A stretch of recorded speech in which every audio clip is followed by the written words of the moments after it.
Ah, yes. Hello again, old friends. It is I, Baron, and this is the Magic the Gathering unofficial audiobooks. I am the Mage Master, the Master Mage, however you wish to address me. Didn't think you'd hear from me again so soon, did you? It has been a while, and our fearless leader, narrator, Phil Dawson, wanted me to come in and say a few words as he continues to press on in the real world, forging a business in a foreign land, attempting to become well known for his, alchemy of sorts.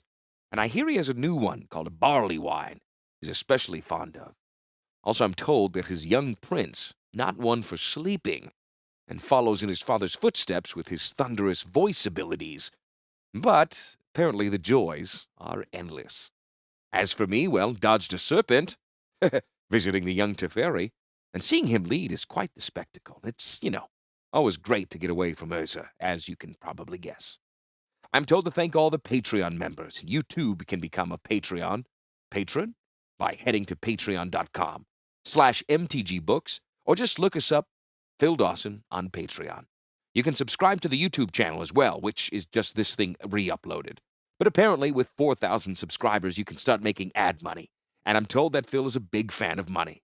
You can also find Phil on Instagram at Phil in Sendai. He loves to hear from you, and although he isn't as active on that or X, you can find him there too.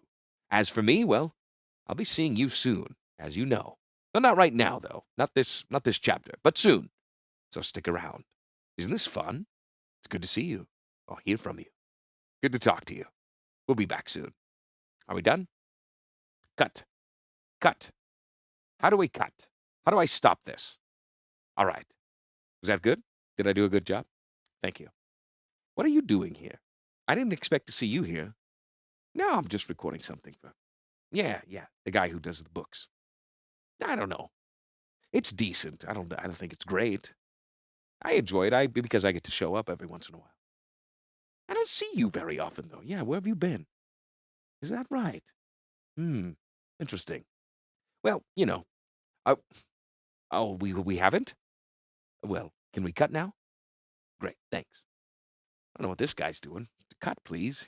Like trying to get out of here. We're still rolling? Jeez.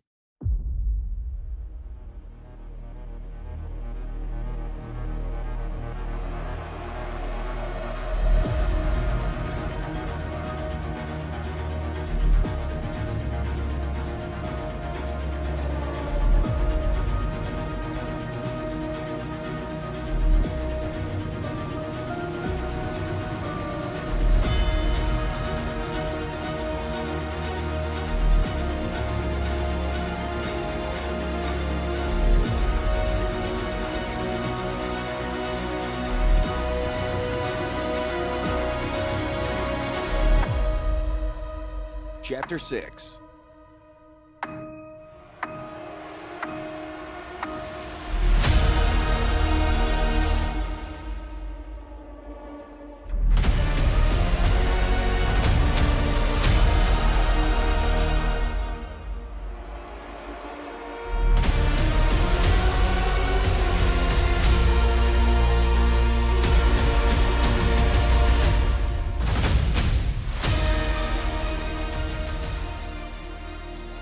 The Keldon fleet was coming in. The ships in port were not the fast sailors that Hadad expected to see, considering the distance that they had supposedly come. Perhaps the more seaworthy craft were keeping out to sea, patrolling for League vessels. The ones that had pulled into the port were tubs. Wallowing in the water, they were nothing like the rakish raiders that Hadad heard stories about. As the crowd grew in the docks, Hadad drifted to a higher vantage point. He climbed to the veranda of a house and was surprised to hear his name called from the crowd. He looked down into a wide black smile. Fumash, Hadad explained. Why aren't you outside Drook's tent? You have a problem with the general, did you? Hadad was expansive with this stolen moment of freedom, and even a poor joke seemed humorous. He'll be here later, the clerk replied. Hand up wouldn't be refused. Hadad bent down, and Fumash seemed to fly up as Hadad pulled. Looks like a lot of activity out there. More gear coming in? Hadad said as stevedores unloaded one ship. The Keldon warriors and sailors began to disembark, kicking aside the slaves trying to unload the ship. Despise them, I think. Such sentiments were dangerous to say aloud where someone might hear, but Hadad felt he could trust Fumash, though he realized he was taking a chance with someone he barely knew. We all despise them, Fumash replied. Only a fool loves slavery. I serve a master who's comparatively kind because I provide clerical skill not commonly found in the camp. Yet his kindness is due to his lack of interest in overseeing me, not any innate goodness. As long as sleep and drinking with old cronies engages him, I'm safe. But he's severely injured slaves when drunk or angry. Perhaps in Keld their servants love them, but not here. Even as Fumash spoke his bitter words, he smiled and nodded to the crowd, not wanting to appear furtive. Like a tenant, Haddad. We're looking for our masters from this high point, remember? He even pretended to point, then shake his head as if he was mistaken. The habits of deception were deeply ingrained by now. Fumash, we both hate being here. If we don't like it, perhaps we should leave. Haddad kept looking out over the crowd and speaking in an even tone, but surely Fumash knew he wasn't talking about the balcony. Why haven't you left before now? If you're looking for something, you should have spotted it by now, been on your way, Fumash said. Now he was swinging his wallet around and drew papers out of it. He held them up to the sunlight as if reading them, but his eyes were focused inside rather than on the paper. Ready to go, but need aid finding the way. Haddad thought of all he could relate to League forces and moved his head closer to Fumash's to confirm more privately. Keep your distance, sir, Fumash said primly and handed another document to Haddad. 2 birds close together could mean a nest and something hatching, as any birdwatcher could tell you. The man's chin jerked to the crowd and the Keldons organizing the square. Birdwatching's an excellent hobby, though it's quite dangerous around here. A man would get only a few miles before something snapped him up.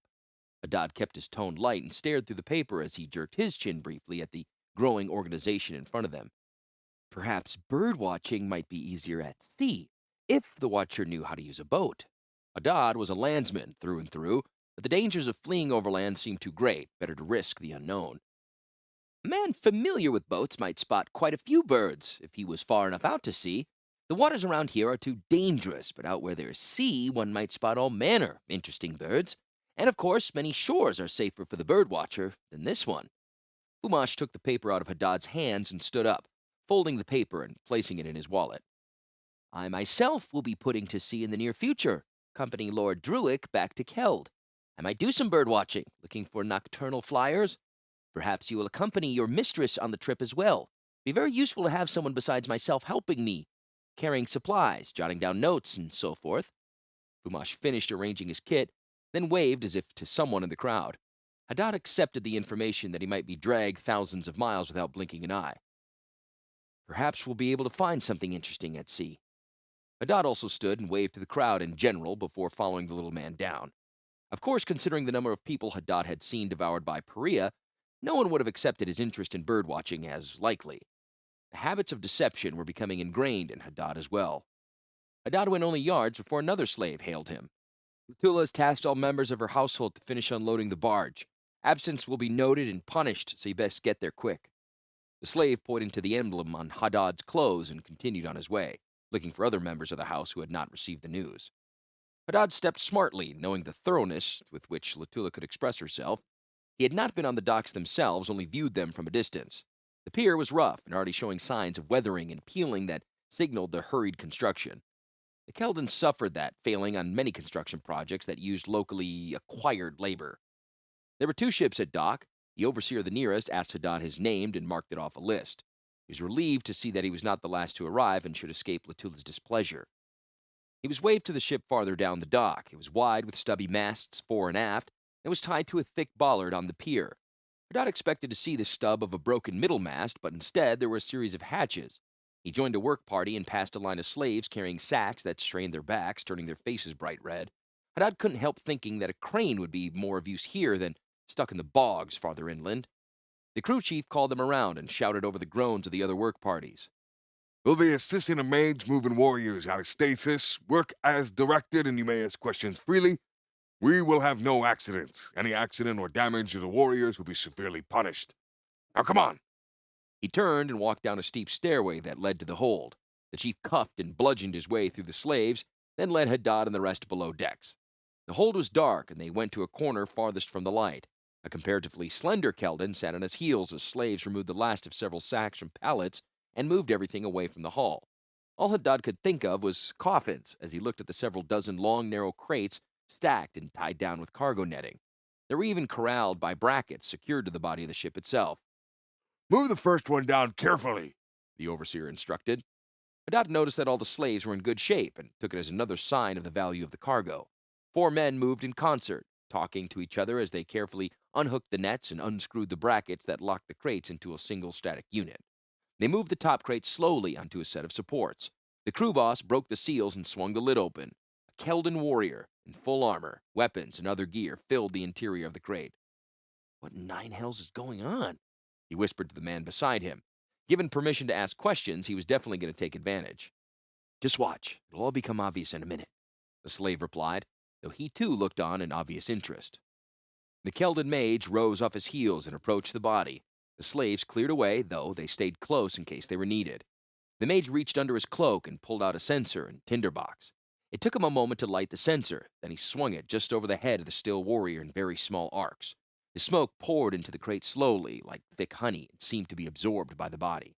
The mage chanted quietly, but lacked the tension that Latula exhibited when she practiced magic.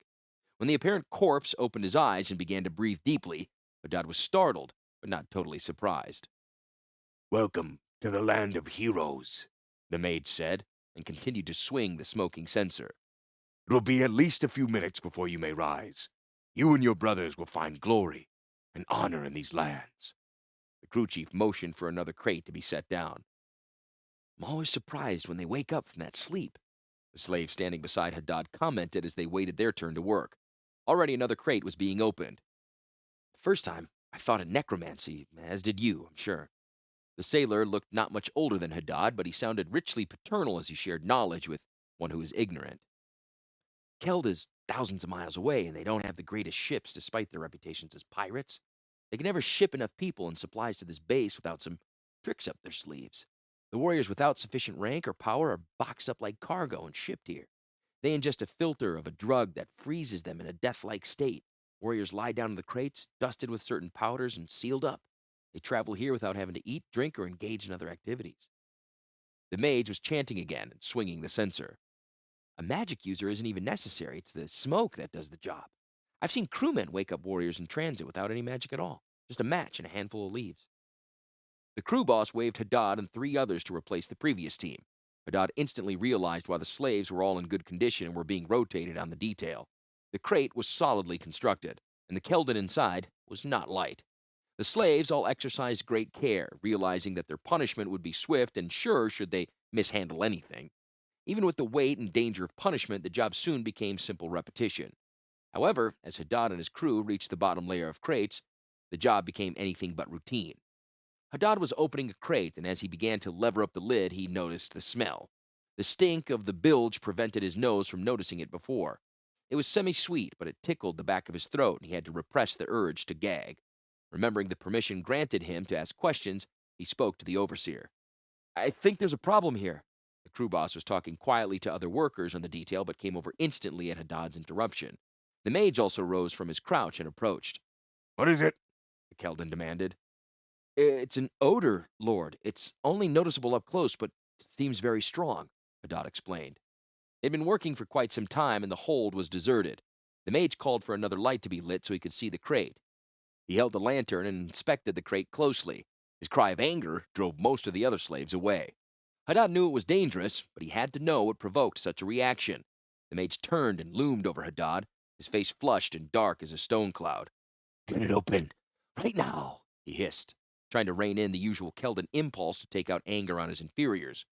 Hadad silently set the point of his crowbar into the latches and threw his weight into it. Unlike the earlier crates, there was no rush or puff of air as the seal was broken. The smell grew stronger as he worked the other latches. Each release seemed more odorous than the last. When the last catch was thrown, the mage could restrain himself no longer. He reached past Hadad's shoulder and threw the lid wide open. It took Hadad's eyes a moment to evaluate the contents of the crate. The slaves with the lamps retreated as Hadad tried to puzzle out what the warrior was wearing. Then a lamp holder moved closer, and the technician could see clearly. The coffin was alive with insects and maggots. The insignificant creatures retreated under and into the body as the light drove them to cover. The features of the warrior were twisted, and he seemed to grimace as parasites under the shrunken skin moved. Hadad looked on in horror only for a moment and then turned his head aside. He fell to his hands and knees. Everything he had eaten that morning spewed out as spasms racked his body. When Hadad could finally stand, he could see the other slaves had retreated away from the mage. The Keldon's body radiated tension that usually signaled magic. The less knowledgeable slave saw it as blinding rage. Haddad wondered which it was as he spat and tried to clear his mouth, wishing vainly for some water. "Filth," was all the mage said as his hand pointed at the corpse. But Haddad felt the flash of heat rising from the crate. The sound of the body cooking and the destruction of the parasites in the crate were the only sounds.